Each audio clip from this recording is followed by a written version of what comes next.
Segundo bloque de Plural en la mesa ya con nuestro columnista habitual, con Jorge Ríos. ¿Cómo estás, Jorge? ¿Cómo te va? Hola Raúl, muy bien por suerte, con algunas Con buenas novedades, noticias hoy. exacto, con algunas novedades de esos temas que solemos abordar desde esta columna.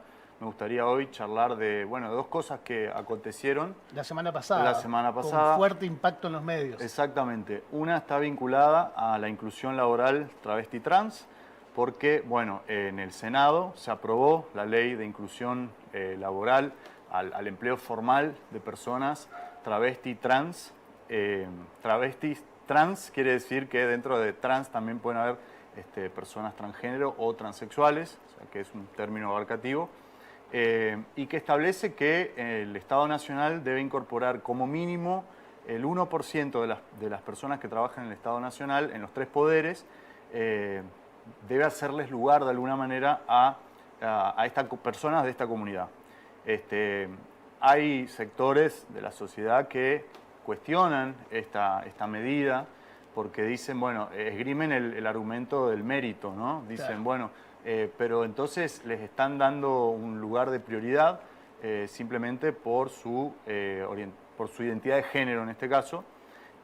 Pero ese análisis es muy recortado. Es mezquino ese Es análisis. mezquino porque sí, la verdad que podríamos usar ese término porque deja fuera del análisis algo que en realidad es obvio y que podemos admitirlo como sociedad, que es que los prejuicios que tenemos como sociedad no permiten que incorporemos de otra manera, espontánea si se quiere, a estas personas, ¿no? Las personas trans, travesti, podemos pensarlo en términos de nuestra cotidianidad y pensar si cuando vamos al supermercado, por ejemplo, o al banco, alguna vez nos atiende alguna mujer trans, por ejemplo, y nos vamos a dar cuenta de que no, de que en realidad socialmente las excluimos, no solamente a las mujeres, los varones trans también, pero por ahí a las feminidades trans generalmente son quienes sufren más la discriminación y la exclusión. Hay una investigación que se hizo años atrás desde la Asociación de Travestis Trans de Argentina, en conjunto con otras organizaciones como la Fundación Huésped, que descubrieron que la gran mayoría de las personas trans, especialmente las mujeres trans, se dedican a la prostitución, pero no porque quieran, sino porque no les tienen queda... inclusión en el empleo formal. Exactamente, y ese estilo de vida las obliga, las expone a situaciones que, bueno, enfermedades, vulnerabilidades, violencia institucional, violencia física, simbólica, de todo tipo, que termina excluyéndolas. Es una cadena de exclusiones que muchas veces empieza en la niñez, ¿no? En las niñeces trans, ¿no? En la adolescencia generalmente, cuando... Expulsándola del Exacto. sistema educativo. La familia, en primer En lugar. primer lugar, la familia, La claro. familia suele excluir a estas personas, quedan excluidas de la escuela, quedan excluidas también de todo tipo de espacios públicos como los hospitales, ¿no? Entonces no tienen acceso al sistema de salud, por ejemplo, ¿no? Por una cuestión de que no se respeta su identidad de género, que bueno, se las agrede verbalmente, simbólicamente o físicamente, ¿no? La violencia de la policía también viene siendo un gran problema. Entonces, toda esta cadena de exclusiones hacen que terminen, por un lado, no teniendo otras opciones más que dedicarse a la prostitución y, por ende, se les reduce la expectativa de vida por los riesgos a los que se exponen. Alrededor de los 40 años, ¿no? Entre 35 y 40 años. O sea, claro. Podemos pensar que solamente por su condición de identidad de género tienen media vida menos, ¿no? Claro. Entonces, atendiendo a toda esta situación que hay que entenderla, hay que contextualizarla, cuando un empresario dice esto es injusto porque le están dejando de lado los méritos, la preparación, la capacitación, es injusto porque muchas veces ese propio empresario no le da trabajo espontáneamente a una persona así y se queja que el Estado se haga cargo de algo que él, por ejemplo, no lo está haciendo, ¿no? Entonces, el análisis tiene que contemplar realmente la situación particular de esta comunidad, ¿no? Y tenemos que admitirlo como sociedad, la situación a la que las exponemos, y por eso es que el Estado tiene que, siempre digo, esa balanza que está tan caída hacia un lado en detrimento de este tipo de comunidades, tratar de equilibrarla un poco, de empezar. Entonces, además, sin una erogación especial, digamos, porque simplemente hacer un espacio que además es mínimo, el 1%, de prioridad para estas personas que, como decíamos, de otra manera no podrían acceder a un empleo formal y seguir en esta realidad de tanta vulnerabilidad, ¿no? Tanta precariedad. De todas maneras, Jorge, también hay que aclarar que no se va a sacar al 1% de los empleados públicos para darle lugar al 1% de personas trans para que se incorporen al mercado laboral, sino que es una incorporación hacia adelante. Hacia adelante, claro. Nadie va a perder, realmente nadie va a perder su puesto laboral para que puedan ingresar personas travestis y trans, digamos. Exacto. De esta manera, bueno, hablamos del Estado. Es una ley que obliga o que dispone que dentro del Estado, dentro de los 3 poderes del Estado Nacional, se incorpore en un piso, tampoco es un techo, es un 1%, exacto, es un se piso. Incorpore personas del segmento del colectivo trans. Esto marca también de alguna manera el camino hacia el sector privado, hacia las provincias y hacia los municipios. Sí, exacto. El Estado lo que trata con esta ley, que si bien también hay que decirlo, había un antecedente el año pasado por decreto presidencial, estos derechos estaban ya contemplados y garantizados, ¿no? Ahora hay una ley, además, aprobada por el Congreso, y sí, se tiene que reglamentar. Perdón, la pregunta que me hiciste. ¿Qué es? O sea, que si bien es una disposición del Estado, para dentro del Estado también marca un camino hacia la sociedad, hacia la comunidad, hacia el trabajo en general. Porque cuando de hecho simplemente también se va, y esto lo contempla la ley, hay que trabajar en el cómo, ¿no? En la sensibilización, por ejemplo, de, pensemos, una persona trans que se incorpora, ¿no?, a un organismo del Estado, la sensibilización necesaria de quienes van a ser compañeros y compañeras de trabajo, ¿no?, de esa persona, por ejemplo. En eso hay que trabajar y la ley también lo contempla. Y también la ley contempla, sí, de alguna manera el sector privado porque va a alentar a las empresas con beneficios fiscales, por ejemplo, que contraten a personas travestis y trans también. Entonces, en realidad está marcando, como decís vos, un rumbo de inclusión más amplio que simplemente un mero cupo, un mero piso del 1%. Exacto. Hay varias empresas, hay varios organismos nacionales que tienen sede en Misiones, así que vamos a ir observando cómo se aplica o si no se aplica esta ley en los organismos que tenemos acá en la Tierra Colorada, más cerca, ¿no? Claro, claro, el PAMI, el ANSES, por ejemplo.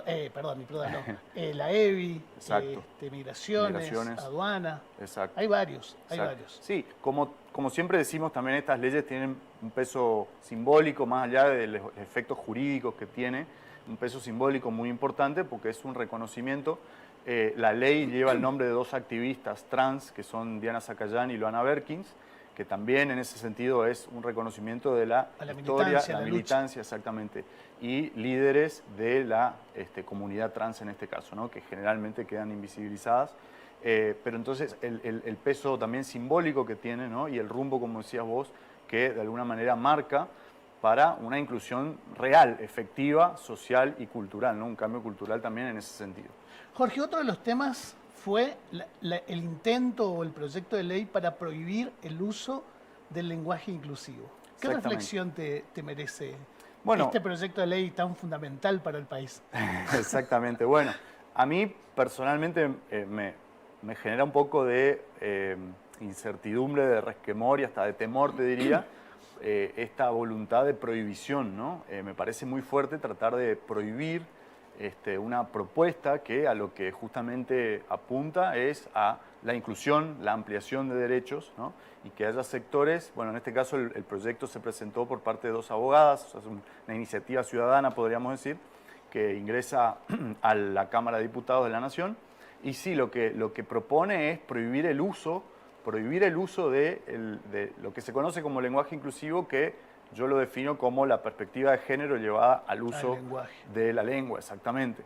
Esa misma perspectiva de género que se viene teniendo en cuenta para elaborar otras leyes, como la Ley de Identidad de Género, por ejemplo, o la Ley de Paridad de Género, o la Educación Sexual Integral, es decir, una serie de leyes que se vienen diseñando en función de esta perspectiva de género, que es, en definitiva, la perspectiva de las ciencias sociales, nada menos, sobre el género.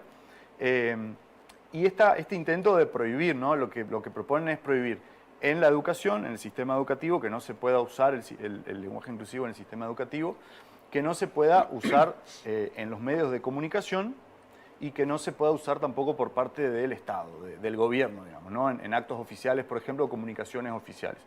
Cuando en realidad todo lo que se viene intentando hacer justamente en definitiva para combatir la violencia de género, por ejemplo, ¿no? O las exclusiones, claro, como la que veníamos hablando hace un ratito, este proyecto de ley viene en contra de todo eso, además con esta voluntad que a mí me hace ruido, claro, porque me parece... Empezar el camino de las prohibiciones. De las prohibiciones, con esta mirada tan autoritaria, ¿no?